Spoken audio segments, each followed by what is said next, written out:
Sobre Ernesto, eh,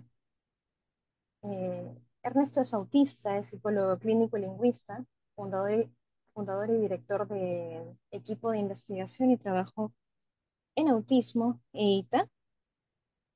Es conferencista en el Perú y en el extranjero, invitado a la ONU el 2 de abril del 2019 en el marco del Día Mundial de la Concientización del Autismo, Tecnologías de Asistencia, Participación Activa, como ponente en el panel Comunicación, un derecho humano. También es autor de los libros El retorno a la aldea, Neurodiversidad, Autismo y Electronalidad, y del libro ¿Qué es el autismo? Reflexiones desde el paradigma de la neurodiversidad.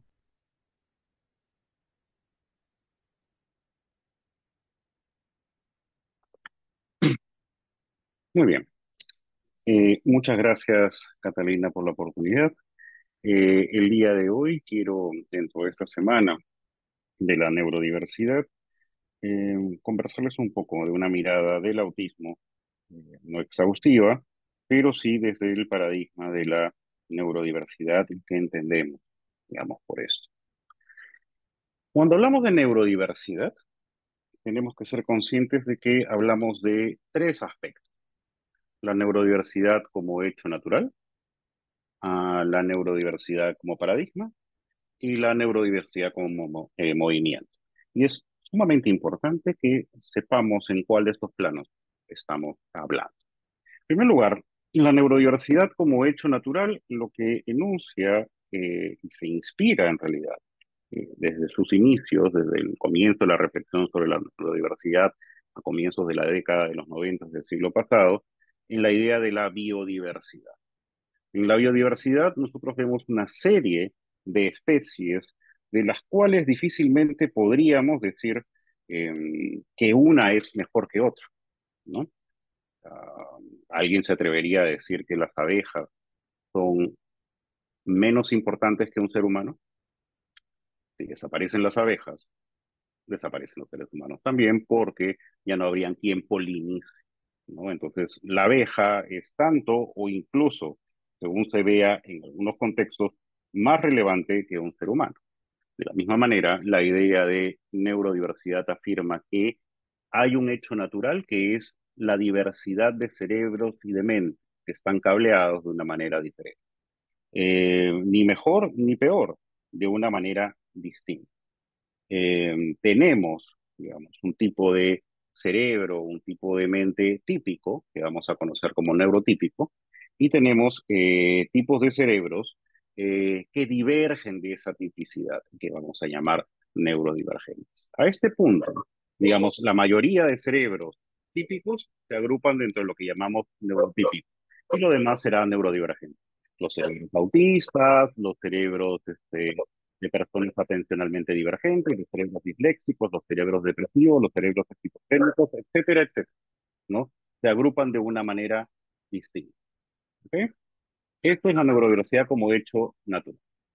Ahora bien, la neurodiversidad desde sus inicios se planteó en contra de lo que es la idea de la normalidad, de la norma.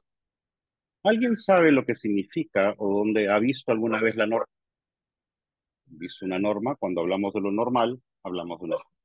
Y la norma básicamente es esto. Ahí les presento la norma. La norma en latín significa escuadra empleada por carpinteros y albañiles. Es decir, esto es una norma, una regla.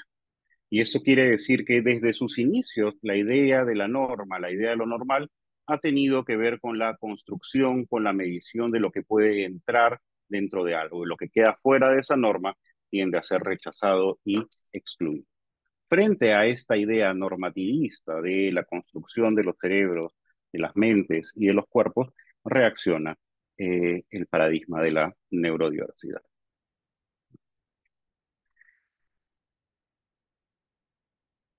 En el autismo, ya entrando un poco en el tema, sabemos que procesamos de una manera diferente. Es decir, nuestros sentidos muchas veces son hiperreactivos a ciertos estímulos o hiporreactivos, ¿no? Frente a un estímulo, uno tiene determinado tipo de sensación y la interpretación de esa sensación va a devenir en una percepción. Entonces, si yo soy pinchado por una aguja, el contexto me va a hacer determinar si estoy en un centro de vacunación una cosa y si estoy en la calle y estoy pinchado por una aguja otra. Es decir, la sensación puede ser la misma, pero la percepción, la interpretación del evento cambia.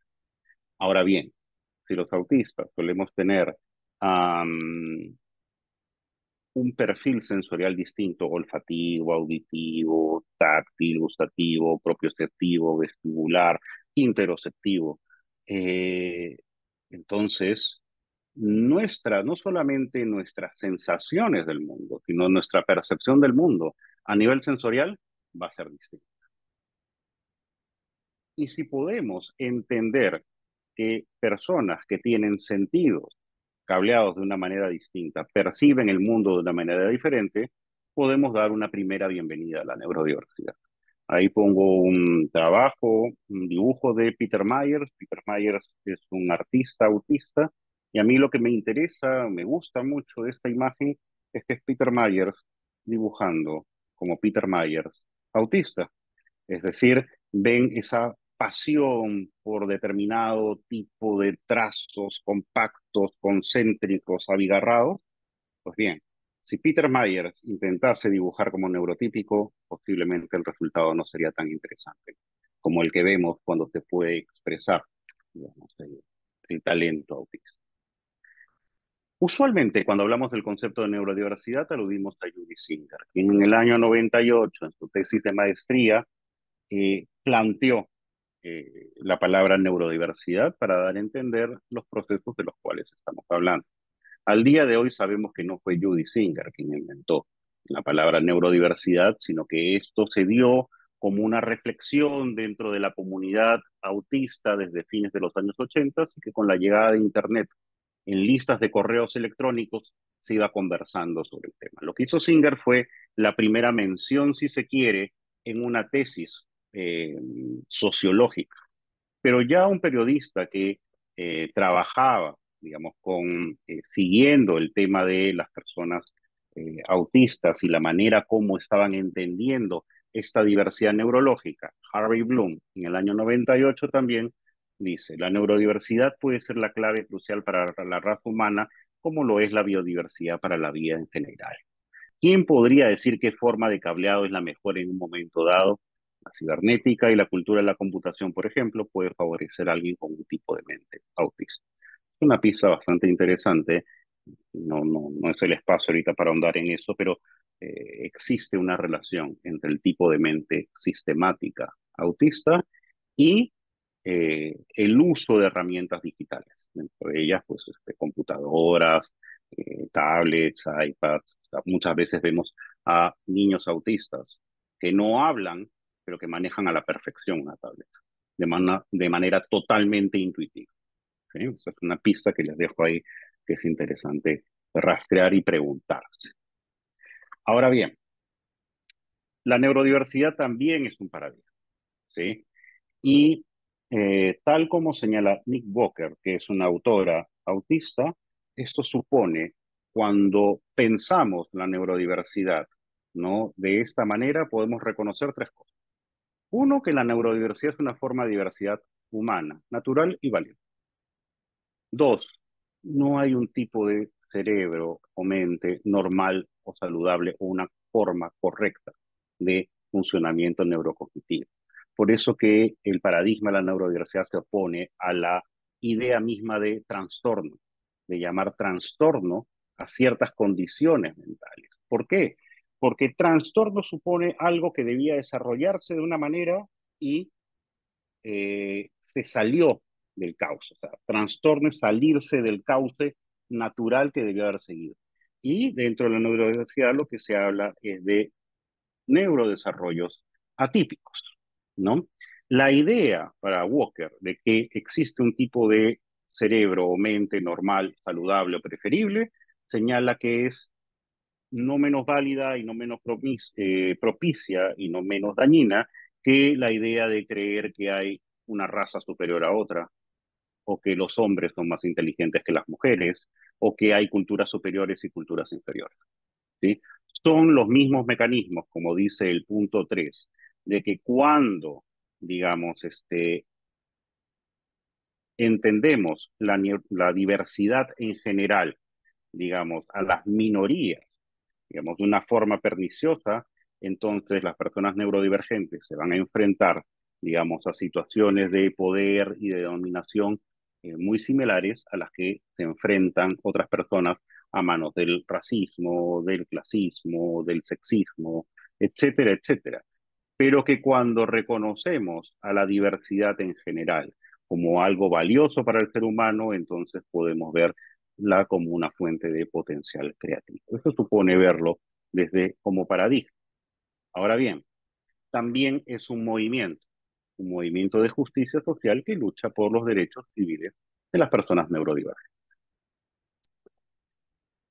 Estos dos señores que están ahí, en principio, son los que popularizaron la palabra autismo. A la derecha, Hans Asperger; a la izquierda, eh, Leo Kanner, aunque en el año 26 la doctora Grunja Sujareva ya había dilucidado algunas cuestiones de lo que llamamos actualmente autismo.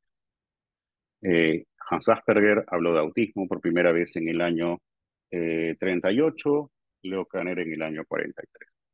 Evidentemente, autistas existíamos desde antes del 43 y del año 38. Es más, las investigaciones lo que nos dicen es que la genética autista está cableada, digamos, en el ser humano, ¿no? Desde la evolución misma. Y esto es importante tenerlo en cuenta porque no es algo nuevo. La genética del autismo, digamos, ha acompañado al ser humano, como veremos en un momento, o explicaremos brevemente eh, en un instante. Cuando hablamos de autismo, tenemos que tener algunos conceptos claros. ¿Es una enfermedad? No, no es una enfermedad. No es algo que se cure. No es algo, se nace siendo autista y se muere siendo. ¿Es un trastorno? No, por lo que hemos hablado. Es una condición de vida, ¿no? Es una serie de características, es algo que imprime nuestra manera de percibir y de estar el mundo, producto de un neurodesarrollo atípico. Es el 1% aproximadamente de la población. Es decir, si en el Perú tenemos 30 millones de habitantes, somos 300.000 autistas, ¿no? Los datos que mostraba Carolina hace un momento, Catalina, perdón, dentro del CONADIS y del MINSA, de cómo, digamos, no hay estadísticas, o sea, las estadísticas de autismo no llegan a 10.000 personas contabilizadas en el Perú. ¿Dónde están los 290.000 que faltan? Somos una población altamente invisibilizada, ¿sí? Y el autismo, digamos, se puede entender por niveles que no tienen que ver con más leve o más grave, ni alto ni bajo funcionamiento, sino a través de niveles donde el énfasis se pone en las necesidades de apoyo que requiere cada persona. Ahora bien, las mentes autistas, nuestras mentes son mentes altamente sistemáticas. Tenemos una gran capacidad de memoria, hiperfoco en los temas que nos interesan y nos gusta encontrar, pensar a través de detalles, procesar a través de detalles y encontrar patrones en las cosas, ¿sí? Encontrar patrones en las cosas supone actuar, buscar constantes, buscar regularidades, tipo la ley lógica, si P entonces Q, que es una forma de hacer patrones que hacemos todos en el día a día. Si es viernes, entonces usualmente en mi casa comemos pescado. Si multiplico 3 por sí mismo, entonces obtengo 9. Si presiono el interruptor hacia abajo, entonces la luz se enciende, etcétera, etcétera, etcétera. O sea, nuestra mente siempre está buscando constantes que sistematizar. La cuestión es que los autistas somos hipersistemáticos. Buscamos patrones de una manera mucho más constante.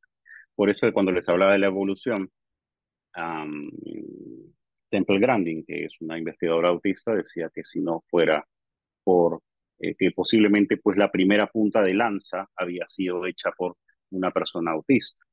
Y no es difícil pensar en la prehistoria, efectivamente, o sea, quien descubre el fuego, ¿qué tienes que hacer para hacer fuego? Agarras dos piedras una con otra, golpeas, sale una chispa, cae, golpeas, sale una chispa, cae. o un palito contra otro y vas viendo, no sale en el momento, pero vas haciéndolo una y otra vez, hace tipo si P, entonces pues, si golpeo esta piedra con esta piedra, entonces una chispa cae y prende. Si vuelvo a hacerlo y así recursivamente, progresivamente, o sea, una persona normal no hace, ¿ok? No hace ese tipo de cosas. Y es como dice Temple Grandin justamente, la gente normal no crea tecnología. La gente normal está ocupada socializando, ¿sí? Entonces nuestros cerebros son hipersistemáticos. Por ejemplo, pongo ahí el cubo de Rubik. Pongo el cubo de Rubik, no es que todos los autistas sepamos hacer el cubo de Rubik. Yo nunca lo he podido hacer, por ejemplo, pero sistematizamos mucho en base a lo que nos interesa. Pongo el cubo de Rubik porque hay ah, una solución que da una persona autista de cómo armar el cubo de Rubik. Y dice así, hay que memorizar una secuencia de movimientos producidos en pasos y P. Entonces, justo el cubo rojo con el lado verde posicionado en la capa superior sobre el lado derecho y roto la capa superior en un sentido inverso a las manecillas del reloj en 90 grados, entonces esto completará la capa superior de un solo color en 22 movimientos. ¿Podría una persona típica con esta información hacer el cubo de Rubik? No, porque su tipo de mente no es hiper sistemática. Menciono esto, ¿por qué? Porque bajo el rótulo de empatía muchas veces se dice que nosotros no somos empáticos, porque tenemos una baja empatía, ¿no? Tenemos una empatía distinta.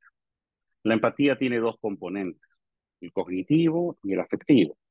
En el afectivo no hay ninguna diferencia entre un autista y otra persona, pero nosotros podemos tener dificultades en determinadas épocas de nuestra vida para leer ciertos gestos y asociarlos a una emoción. Si yo no leo la emoción en el gesto del otro, evidentemente no le voy a preguntar nada, pero eso no quiere decir que no sienta igual. El problema es que muchas veces se nos demanda que nos comportemos empáticamente a la manera neurotípica, no a la manera.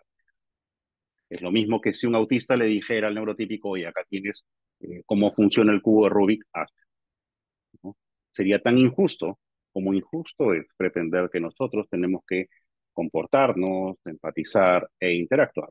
¿Cómo? Neurotípico.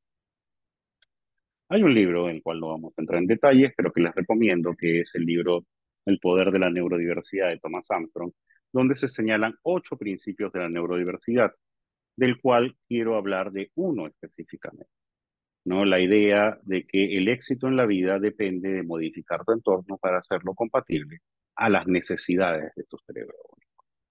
Entonces es la idea de hacerse un micro hábito, ¿sí?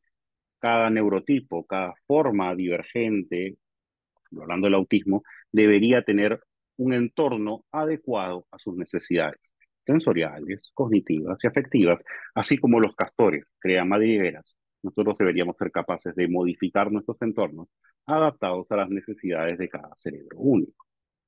En ese sentido, Thomas Armstrong da una serie de componentes para una positiva construcción de nicho, de los cuales quiero destacar la siguiente. Conciencia de las fortalezas.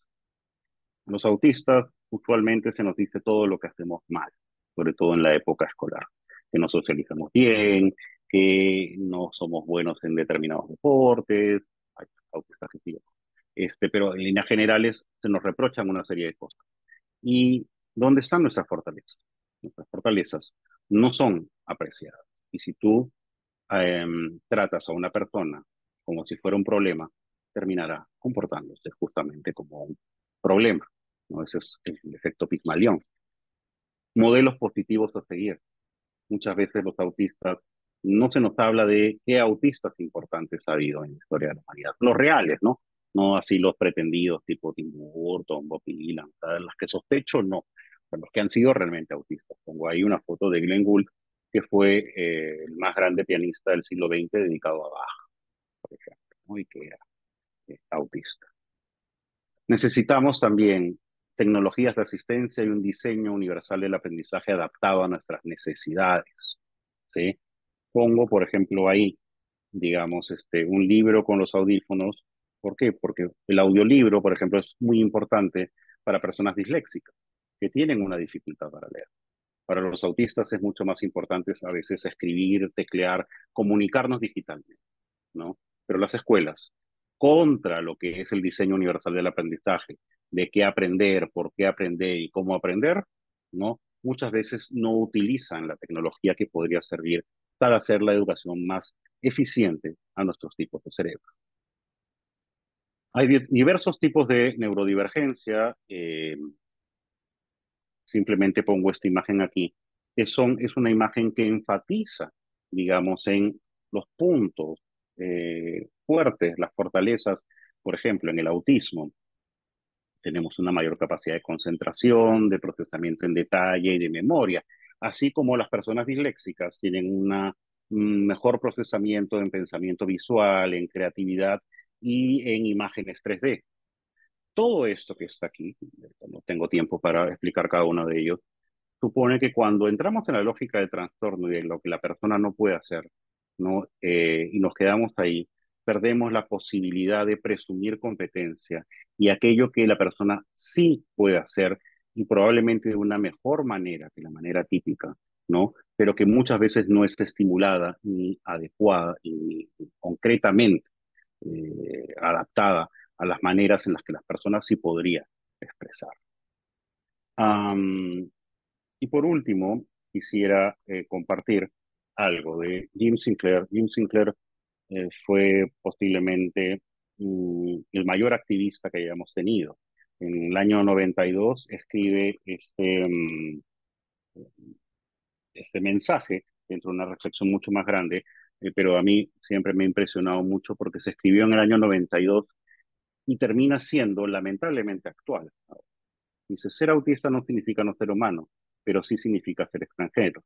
Significa que lo que es normal para otros no es normal para mí, y lo que es normal para mí no es normal para otros. De alguna manera estoy muy mal equipado para sobrevivir en este mundo como un extraterrestre sin un manual de orientación. Pero mi personalidad está intacta, mi individualidad sin daño alguno. Encuentro gran valor y significado a mi vida y no deseo ser curado de mí mismo. Si quieres ayudarme, no intentes cambiarme para que encaje en tu mundo. No intentes limitarme en una pequeña parte del mundo que puedes haber adaptado para que se ajuste a mí. Concédeme la dignidad de entenderme en mis propios términos. Reconoce que somos igualmente extranjeros el uno para el otro, que mis modos de ser no son meras versiones dañadas de las tuyas. Cuestiona tus suposiciones, define tus condiciones, trabaja conmigo para construir más puentes entre nosotros. De eso se trata. Esto se escribió en el año 92 y si le hubiésemos hecho caso a Jim Sinclair hace 32 años, otra sería la historia del autismo en particular y la neurodivergencia en general. Esperemos que en 32 años, cuando volvamos a leer esta frase, podamos decir, ah, mira, hubo un tiempo en el cual las cosas se planteaban así, pero ahora son muy distintas. Bueno, muchas gracias, eso quería compartir con